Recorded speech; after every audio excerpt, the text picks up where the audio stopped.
नमस्कार दोस्तों क्या जब आप खड़े रहते हो या चलते फिरते हो तो क्या आपको आपके पैर की एड़ी में पीछे की तरफ दर्द महसूस होता है?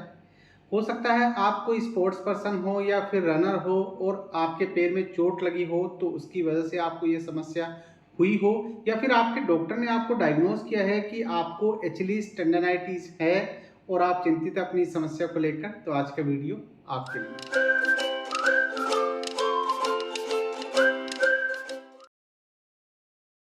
मैं डॉक्टर सीएल सेन स्वागत करता हूं आपका हमारे चैनल डॉक्टर सेन फिजियो में। और आज इस वीडियो में मैं आपको एचिलीज टेंडनाइटिस, जिसकी वजह से हमें हमारी एडी में पीछे की तरफ दर्द व सूजन की समस्या रहती है, उसके लिए एक ऐसा ही perfect home based treatment plan suggest करना चाहूँगा जिसको अगर आप फॉलो करेंगे तो आप अपनी इस समस्या को कम्प्लीटली ठीक करने में कामयाब होंगे और फिर से फिट होकर दौड़ने लगेंगे। इसलिए मेरी आपको सलाह है कि वीडियो को बिल्कुल भी स्किप ना करें और एंड तक जरूर देखें। और अगर आप हमारे चैनल पर पहली बार विजिट कर रहे हैं तो हमारे चैनल को सब्सक्राइब कर लें और बेल आइकन को दबा के और नोटिफिकेशन बेल पर क्लिक कर लें, क्योंकि ऐसे ही नॉलेजेबल कंटेंट्स हम आपके लिए लेकर आते रहते हैं। और सबसे पहला सवाल आता है कि एचिलीज टेंडनाइटिस किसे कहते हैं। तो एक्चुअल में हमारे पाँव के अंदर जो काफ मसल्स होती है, ये दो मांसपेशियों से मिलकर बनती है। पहली तो होती है गैस्ट्रोसिनिमस और दूसरी होती है सोलियस, और ये दोनों मांसपेशियां एक कॉमन टंडन में आके जुड़ती है और इस टंडन को बोलते हैं एचिलीज टंडन। और ये टंडन नीचे जाके हमारी हील बोन है, जिसको कि हम कल्केनियम बोलते हैं, उस हड्डी में इस जगह पे आके अटैच होता है। अब मान लीजिए वियर एंड टीयर की वजह से या किसी इंजरी की वजह से इस टंडन के अंदर इन्फ्लामेशन रहने लगे, यानी दर्द और सूजन की समस्या रहने लगे, तो फ्रेंड्स इस कंडीशन को बोलते हैं एचिलीज टेंडनाइटिस। और बेसिकली एचिलीज टेंडनाइटिस की जो समस्या है वो एक स्पोर्ट्स इंजरी है, यानी ये जो समस्या है वो स्पोर्ट्स पर्सन में ज्यादा होती है। स्पेशली अगर आप रनर है तो आपको इस तरह की समस्या हो सकती है, या आप स्पोर्ट्स खेलने से पहले या रनिंग करने से पहले प्रॉपर वार्म अप नहीं करते हैं, अपनी मसल्स को स्ट्रेच नहीं करते हैं, तो भी आपको ये समस्या हो सकती है। या आप कभी कभी कोई स्पोर्ट्स खेलते हैं, वीकेंड पे स्पोर्ट्स खेलते हैं और प्रॉपरली वार्म अप नहीं करते हैं, तो इस तरीके की इंजरी होने के चांसेस ज्यादा होते हैं। आज इस वीडियो में मैं आपको स्टेप बाय स्टेप एक ट्रीटमेंट प्लान समझाऊंगा जिसको फॉलो करके आप अपनी समस्या को ठीक कर सकते हैं।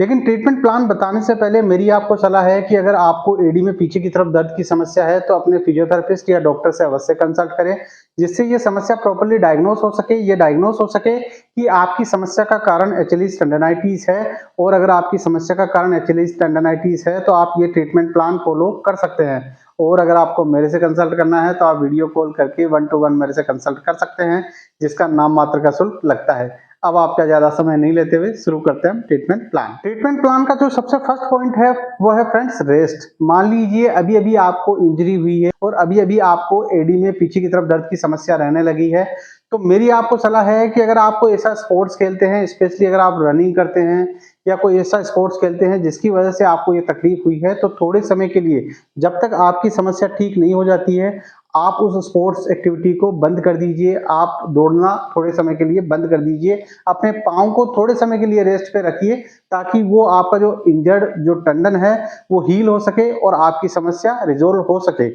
इसके बाद इसमें ट्रीटमेंट प्लान में जो सेकंड जो पॉइंट आता है वो आता है फ्रेंड्स आइसिंग। आइस मसाज करके आप अपने दर्द को और सूजन को काफी हद तक कम कर सकते हैं। तो अगर आपको अभी अभी रिसेंट इंजरी हुई है तो मेरी आपको सलाह है कि 5 से 10 मिनट आप इस जगह पे जहां पे आपको दर्द और सूजन की समस्या है उस जगह पे आप 5 से 10 मिनट आइस मसाज कर सकते हैं। आइस मसाज करने से आपके जो टंडन है उसकी जो हीलिंग है वो भी फास्ट होगी और वहां उसमें दर्द और सूजन की समस्या है वो भी काफी हद तक कम होगी। ट्रीटमेंट प्लान का थर्ड जो पॉइंट आता है वो आता है मसाज। मसाज करने के लिए हम क्या करेंगे, जो भी हमारा पैर इफेक्टेड है उस पैर को हम इस तरीके से दूसरे पैर पे रख लेंगे और फिर हम क्या करेंगे, हम इस तरीके से एक ऑयल लेंगे। अगर आप इसके पास इस तरह का पेन रिलीफ ऑयल नहीं है तो नीचे मैंने डिस्क्रिप्शन बॉक्स में लिंक दे रखी है, वहां पे जाके आप पेन रिलीफ ऑयल परचेज कर सकते हैं। अब हम क्या करेंगे, हम इस तरीके से थोड़ा सा ऑयल हमारी फिंगर्स पे हम लगा लेंगे और फिर हम उस ऑयल को हमारी फिंगर्स पे लगा के और हम इस तरीके से आगे और पीछे इस टंडन के ऊपर हम मसाज करेंगे। इस तरीके से हम हमारी फिंगर्स और अंगूठे की मदद से इस टंडन पे इस तरीके से हल्के हाथ से, ज्यादा दबा के नहीं करना है, हल्के हाथ से करना है।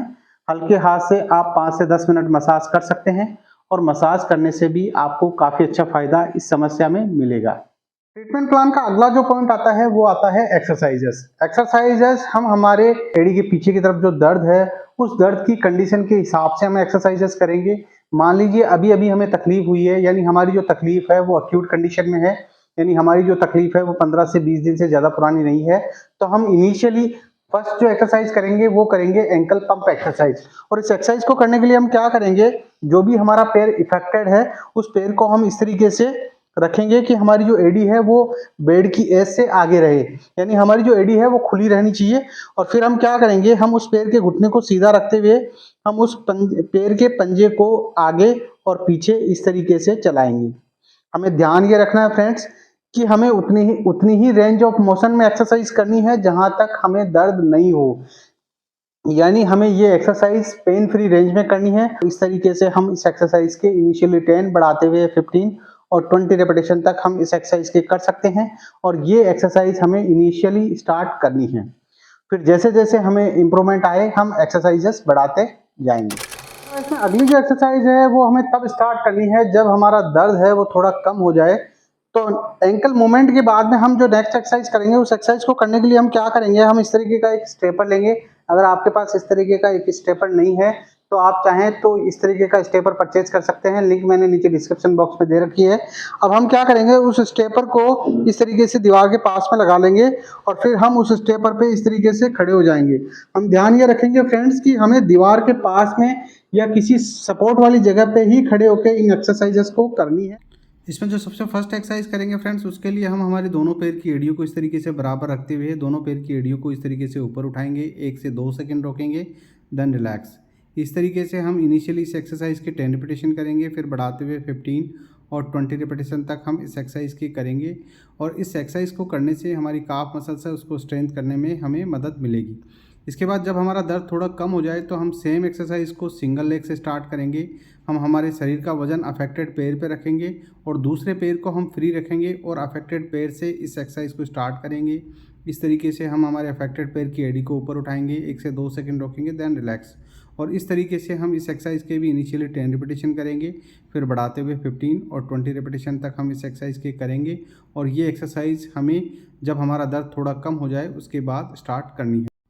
जब दर्द और कम हो जाए तो हम फर्दर स्ट्रेंथ करने के लिए क्या करेंगे, हम हमारे दोनों पैर की एड़ियों को इस तरीके से बाहर निकाल देंगे और दोनों पैरों को बराबर रखते हुए दोनों पैर की एड़ियों को इस तरीके से पूरा नीचे लेके जाएंगे और पूरा ऊपर उठाएंगे।